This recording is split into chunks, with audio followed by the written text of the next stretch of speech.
Hi guys, Leanne Smith, MMA UK, and I am speaking tonight to you, Decky, McAleenan. Decky, how are you? All good, yeah. All good with me. How are you?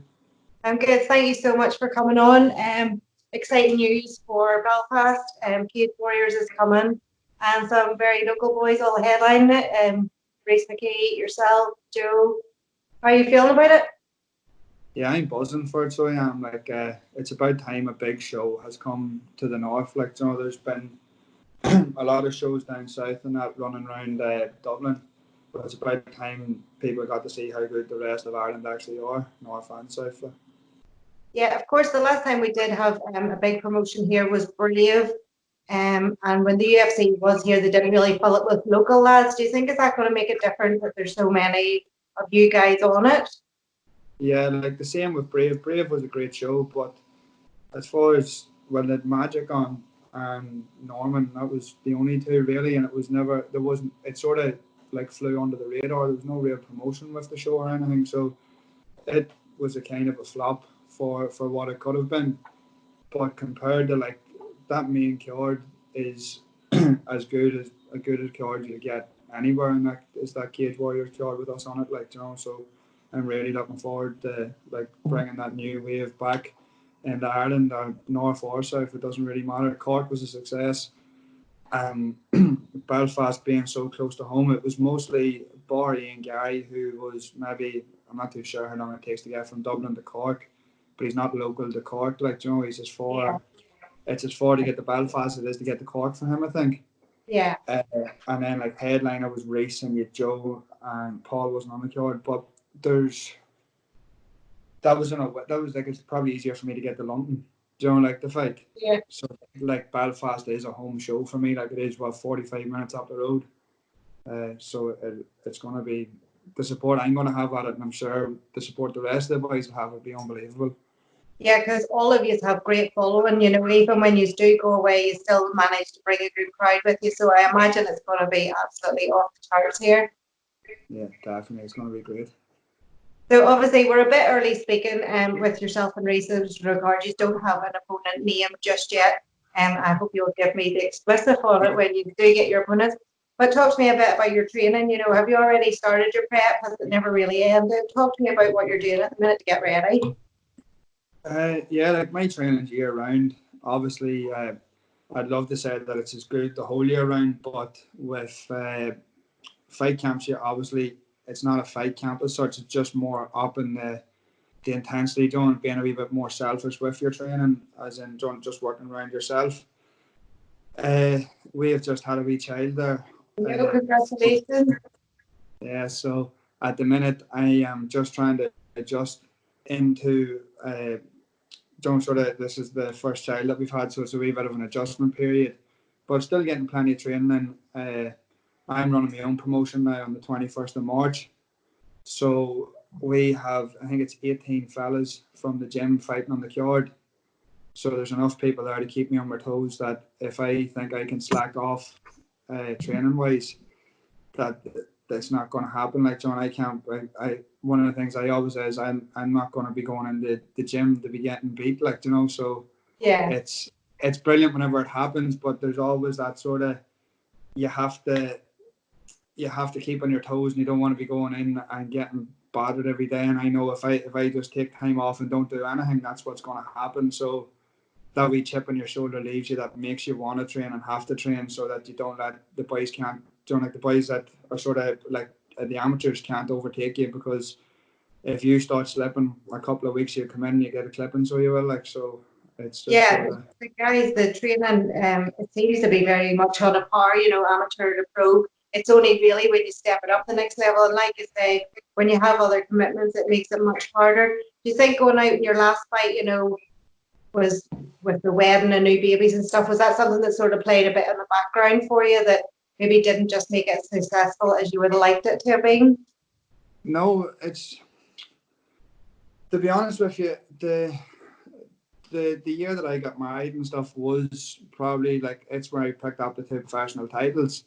Uh, Whenever I tried to come back after the wedding and after the honeymoon and everything, I tore my meniscus, my PCL, the ligament that runs down the inside of my knee. and there was something in behind my kneecap. I just sort of made shite of my knee pretty much, and stubbornness got me through the training camp over in London. Pretty much my idea was just going out to alpha male to either completely do my knee in or make it, like, say that I'm fit to fight. Yeah. And on the night I was beat by the better man, beat by the better man with a better game plan. Yeah. Nothing got through my knee, but maybe I think it was 9 or 10 days after that fight, I was in having knee surgery. So as much as like Steve beat me fair and square, the better game plan won on the night. There was a few outside factors going into the fight, which my head wasn't fully right for the fight. But as I said, he done the job on the night. The second fight, we readjusted. As I say, got the knee surgery done and fought maybe I think it was 3 months, 2.5, 3 months after the knee surgery. I still feel looking back in that fight that I won the fight. That's a better pill to swallow with that one. Like, there's no judging off what way I scored and what way other people scored it. The thing I can't wrap my head around is one of the judges scored it. I lost every round and I dominated the third round. So in my opinion, his opinion isn't worth the paper it was written on. So it wasn't, because if you can't score the third round to me, how are you going to score the fight? How are you going to score the fight fairly? So Yeah, it's something there's been kind of controversy about, is the scoring with judges. Now there is a set way that they should be doing it. Do you think, is there any sort of changes that you can see? Obviously, you run your own show, that might improve the kind of the scorecards.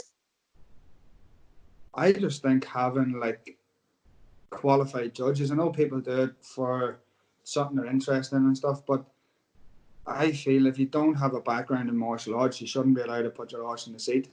Like, you have to have a valued opinion. Like, even if it's jiu-jitsu, if it's kickboxing, if it's boxing, if it's Thai boxing, whatever, just have a background in something. Not just not just someone that thinks that their opinion is worth what it's written on. Like, because that's what a lot of judges are. Like, some of them are great and they're giving up their time and everything, but we put everything on the line to do everything. If we got things that far wrong or like done things that bad in the cage, everyone would know exactly what we done and who we were and how bad we done it. Yeah. Why are they why is other things let slip? Why are other people not held accountable? Yeah, I totally agree. We actually have Decky coming on as well, and he has pretty much said the same thing. If there's early stoppages, they're kind of held accountable. Obviously, you can't go back. There's no replays. There's nothing that can kind of help you guys once that decision's been made. Yeah, I think it should be a set of judges, maybe, the same way there is referees or, for certain shows. Yeah, definitely. Like, I think, and I'm not just having a wee go here because I was on the bad end of it. It happens everyone. Everyone, I think, yeah. Like, you heard, even let's go to the highest level of the UFC, where Joe Rogan and I went blank. I just went blank. Joe Rogan and the bantamweight that Cody Garbrandt fought, Dominic Cruz. Where the two of them were sitting watching a referee look at a judge look at the ground while scoring the fight. That was in UFC Brazil, wasn't it? Yeah. The two of them were commented as someone that's meant to be scoring a fight, like what could have been the make or break of someone's UFC career, and they're sitting looking at the ground. So it's ridiculous. Like, it's not right. Yeah, I think you see a lot of that, judges sitting with other people or on their phones or doing other things when a significant strike happens, like of yourself, it's fast, they're gonna miss it, aren't they? Yeah, it's not fair in the fighter. It's not for, obviously fighters have a lot to hold themselves accountable for as well. As much as I can moan about their opinions on who won or lost my fight against Tom, if I had done my job and put him away, then I wouldn't have really had to care about their opinion. So it just reinforces that. I know it's one of them sayings, it's easy to say don't leave it in the hands of the judges, but two guys are standing looking at each other in the cage and they're both trained and prepped to the best of their ability. So if it comes down to the judges, they should be accountable for who they're handing it to, really, shouldn't they? Yeah, 100%. Especially the higher up you go now, John. Like with my promotion, I am going to be trying. Obviously, Decky Logan, he's going to be looking after the refereeing and he's supplying me with all the judges. So he's going to have a team what he trusts.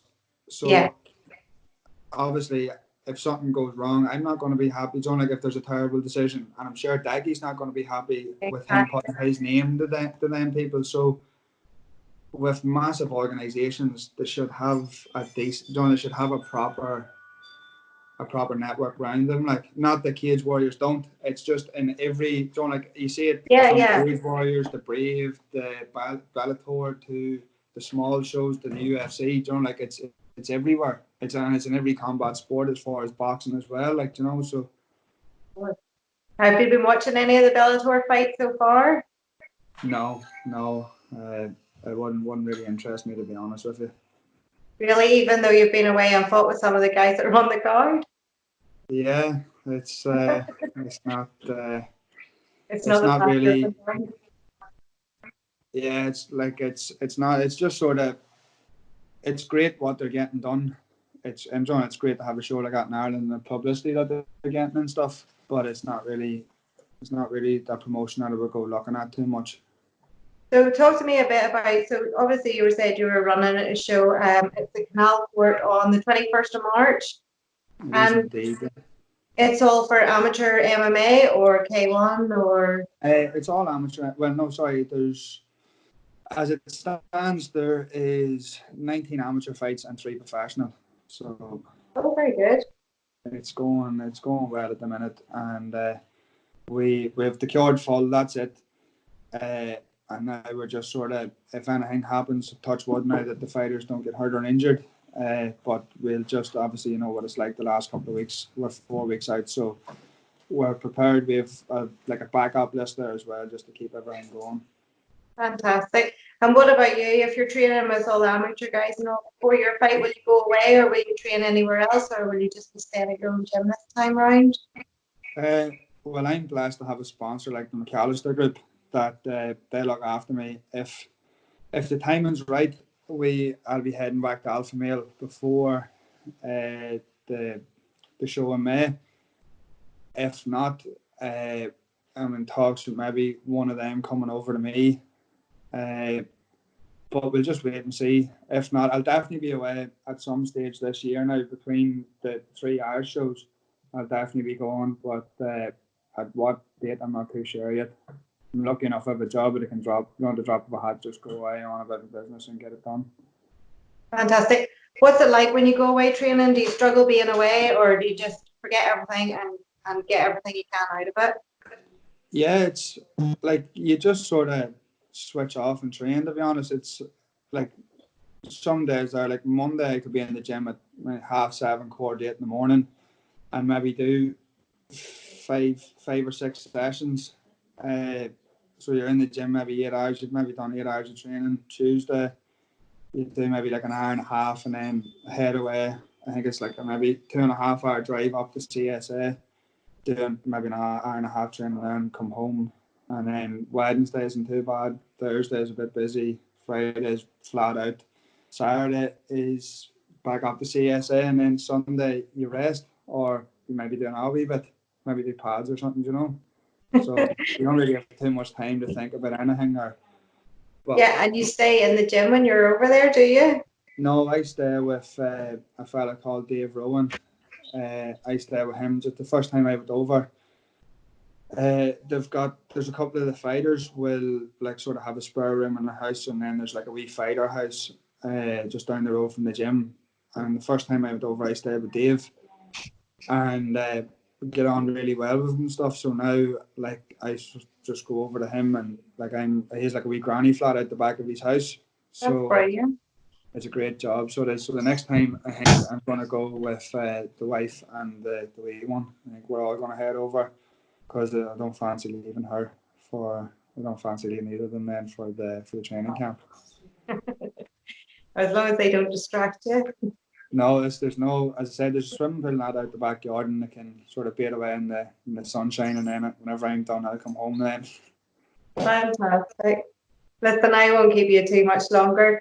Just regards to your show and your fight, is there any sponsors or anyone you'd like to give a wee shout out to that has helped you for your training or for the show? Yeah, there's, as I said, my main sponsor, the McAllister Group. I'd like to thank them, Kieran Markey, Mail Grooming, B&M Meats, All Kings, Mind Sport, there's Morn Hydraulic, there's North South Carpentry, Yannick McGee, he looks after my nutrition, and then Right Fitness, they look after my strength and conditioning. And there's a list of them, like there's some of them double over for the show as well, but we're just talking about sort of my fight for Cage Warriors, you know. Just Yeah. bit out the list of the Atlantic Arms, sorry. Well, listen, as soon as you get your opponent, I hope to have you back on and we'll talk a bit more about your training camp and the opponent and how you're going to approach your fight. And if you're looking any help or any media for your own show, give me a shout, send me a list of your fighters, and we'll do a bit with some of them online and get a bit of a buzz going about it. Perfect. Thank you. Thanks very much. Thank you very much, and I'll talk to you very soon, Decky. All the best. Bye bye. Take care. Bye. Bye bye. Decky McAleenan, everyone. Thank you. And this is Leanne Smith for MMA UK. You can tune into our MMA UK YouTube channel or catch us on Instagram and Facebook. Thanks, guys. Bye. See you, Decky. All the best. Thank you.